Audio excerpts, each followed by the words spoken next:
So it has now been confirmed. Like, we were talking about this a little while ago, and it's wild, right? Because the aftermath of the Veilguard has actually, I'm pretty sure its coverage has eclipsed everything following up, or rather leading up to the release of the most recent and arguably final Dragon Age release. And now, BioWare hasn't just fired all of the writers. Hasn't just fired all of the writers for the Veilguard, but now the studio itself has been confirmed to have less than 100 employees. BioWare, I don't know, man. Like, if you've been gaming for a while, BioWare was one of those central studios that used to, when their stamp was on a game, you knew it was going to be something special because they were very meticulous about what they were doing.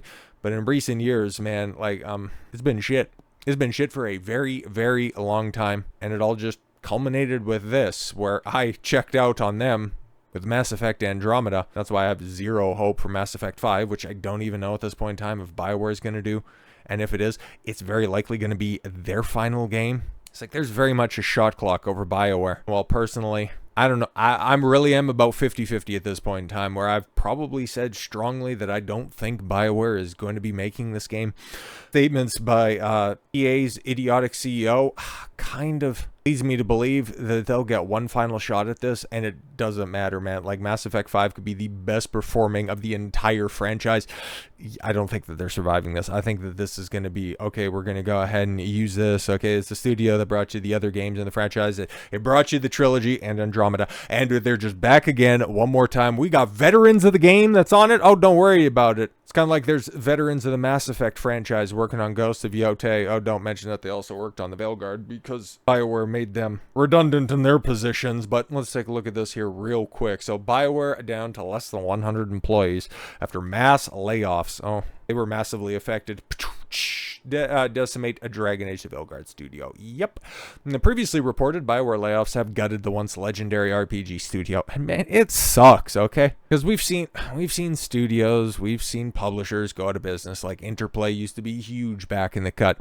Rare back when they were cranking out games on the Super Nintendo and the N64. We've seen what they've become, but this is the one, okay? Like this one right here, this one was integral to my formative years of gaming, and to see what they've become now and to see them on life support. I mean, can we just go ahead and put them in hospice and, you know, just order up the pillow with handlebars and just take it out of his misery at this point? Like, if Tosh wants to put its lips on something, it should be on the business end of a 45, because that's what BioWare deserves at this point in time. But yeah, we're going to see, you know, BioWare, which created some of my favorite games, okay? And we're going to see Ubisoft here in very short order as well go through this exact same treatment, this exact same gutting after Assassin's Creed Shadows comes out and is just as bad as everybody anticipates it, because we seen the writing on the walls with the Veilguard for a very long time, okay? Like, everybody knew it was going to suck, and I think it was one of those rare instances where it was actually worse than everybody thought it was going to be. Like, we seen all the promotional material, we seen the idiots working on it, we were already braced for like a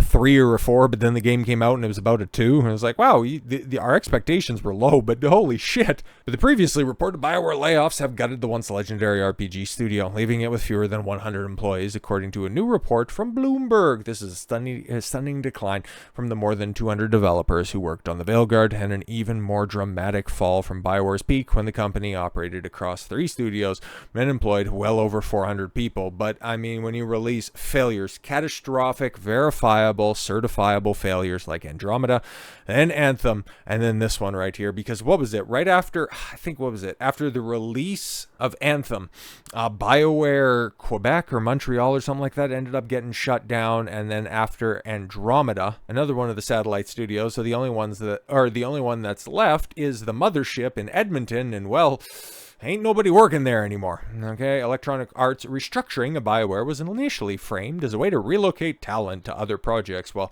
if you're looking for anybody that worked on Veilguard and you're assuming that they're talented, I mean, you're definitely going to come up empty, particularly as Mass Effect remains in early production, which, yeah, despite being announced 5 years ago, it's still in pre-production. This game is never coming out because we know the average development cycle on this shit. Okay, like, we aren't going to see anything on Mass Effect 5. We aren't going to see any gameplay. Okay, we might see some concept art and stuff like that, which we have already seen before with announcement trailers. We aren't going to see anything until like 2030. That's why I don't think BioWare is going to be doing this, because they aren't going to be around for that long. But however, as more details emerge, it's clear that this wasn't just the shift in resources. It was the culmination of years of mismanagement and decline, leading to a near total collapse of BioWare as a development powerhouse. Yup, creating Mass Effect, Dragon Age, Star Wars, Knights of the Old Republic, Jade Empire, like the list goes on and on. They were central to so many great things, and I see Garrus right there, and all of the battle damage. The Archangel taking a shot to the face at the beginning of Mass Effect 2, and it's like, Yep, I feel you on that one, bro. But just going down the timeline, right? Yeah, 2010, BioWare Montreal was established, eventually leading development on Andromeda, and the team was over 300 people. Oh, God, you would have thought, just by a sheer probability, somebody would have been talented on that. But, oh, my God. Okay, BioWare Austin. Oh, that was the other one. Okay. And 2014 had between 80 and 150 people working on Shadow Realms. A game that was later canceled. Okay, I was thinking, I never even heard about that, but 2017 suggested 320 people were working out of Edmonton, the studio's original flagship location. And in 2019, after the flop of Anthem, the combined workforce of around 400-500 employees spanning Edmonton, Austin, and Montreal. And then, eventually Austin and Montreal were closed down. I'm pretty sure, it was, might have been Austin as well, but Montreal right after Anthem, and then hopefully Austin was put out of business after Andromeda if they were working on that shit. But bro, it's bad. It's real bad, man, and it sucks.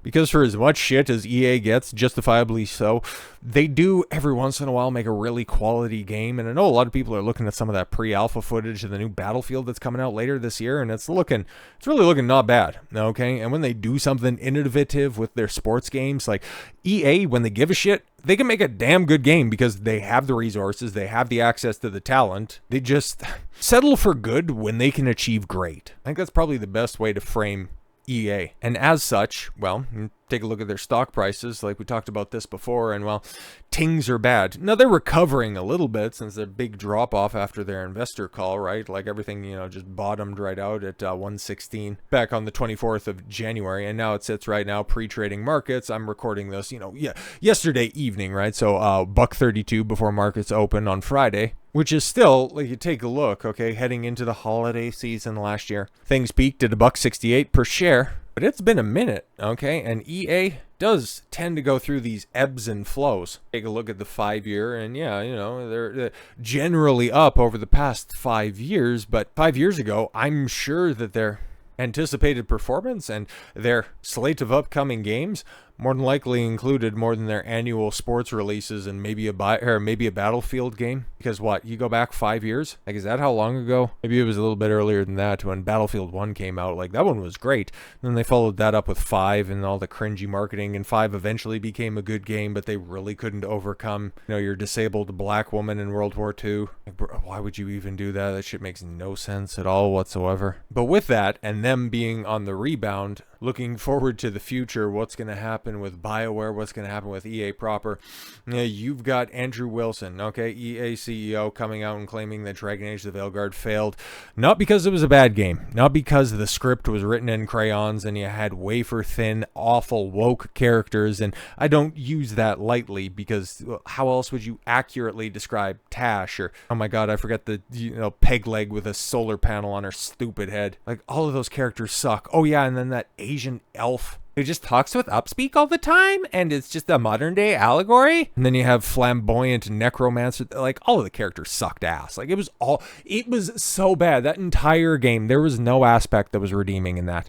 The gameplay was trash. The characters were AIDS. The plot just fuzzled out at the 20-hour mark. The finale was just such a fart in the wind, and nobody even references it in how bad the game is. I don't even know. There's like 6 people that might have beat the game.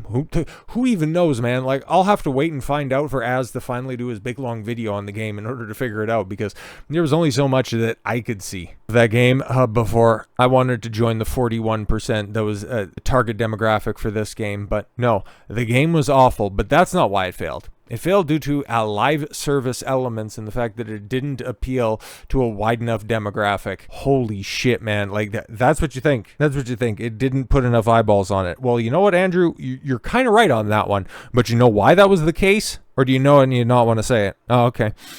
EA CEO Andrew Wilson has claimed that BioWare's action role-playing game Dragon Age: Veilguard failed due to its lack of live service elements. Right. Okay. During Electronic Arts Q3 2025 earnings call, CEO Andrew Wilson expressed disappointment with the company's financial performances during the quarter. Yeah, of course. And like you see here, okay, the big fall off on the 24th, or I guess things got marginally worse on the 28th, okay? But when things bottomed out at the end of January, obviously Veilguard's massive flop had something to do with that, but also EA Sports FC, the FIFA successor, that failing to meet expectations, that's a big reason why the stock dropped. Like, I would say that that's about 80% of the reason why there was such a big drop. Veilguard contributing a very small amount. It was their big premium release of the quarter, but sports stuff that's what drives EA, okay? He brought up the lower than expected performance from, EA Sports FC franchise as one of the reasons. He also mentioned that while Veilguard, launched successfully, it didn't, and received strong reviews from both critics and players. From critics, yes, from players, no. It struggled to attract a broader player base and an increasingly competitive market. He revealed that the game engaged around 1.5 million players during Q3 2025, falling short of of almost 50% of what EA expected. They expected to engage, which means having people sign up for their stupid subscription service or just buy the game outright on any of the platforms that it was available on. But in reality, 1.5 million engagements means fewer than 1 million copies sold. I guarantee it. Regarding the Veilguard's inability to reach a wider audience, Wilson said the games must align with the changing expectations of players who prioritized shared world features and deeper engagement alongside compelling narratives. I mean, this is EA at its absolute worst, right? Like, they have all the resources, they have the talent to do something great, but when it comes into when it involves predatory monetization strategies, they're the worst. Okay, like, Ubisoft is awful, but EA says, hey, hold my loot box. So they think gamers want shared world features to inspire deeper engagement. First of all, you'd have to build a world that people would want to engage with to begin with. But no, man, sometimes people just want to play a game and they don't want to be interrupted by a bunch of forced online nonsense.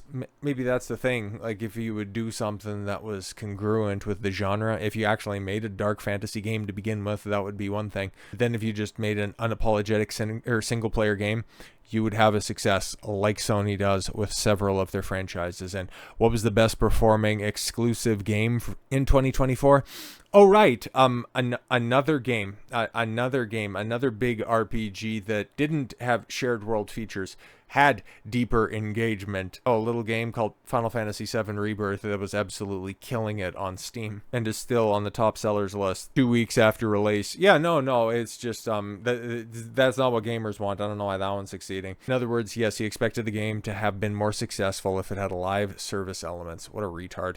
Ironically, the Veilguard originally started off as a live service game, as revealed by the game's co-director Corinne Bush and John Epler. Yeah, I don't know if Epler's still there, but we know that Corinne Bush is over working for Wizards of the Coast at Skeleton Key Games, a brand new studio to ruin another franchise. Ultimately, however, they pivoted to a single player experience. And yes, I think that's the most apt way to describe Veilguard, because bro, it's not a game. It's not an RPG. It's really nothing like you've ever seen before. It is truly an experience that unfortunately very few people played and will ultimately result in BioWare shutting their doors for the last time. So with all that said, thank you all very much for the gift of your time. I've been Don Consuelo. I want you to follow your gut and get after it. Take care, everyone.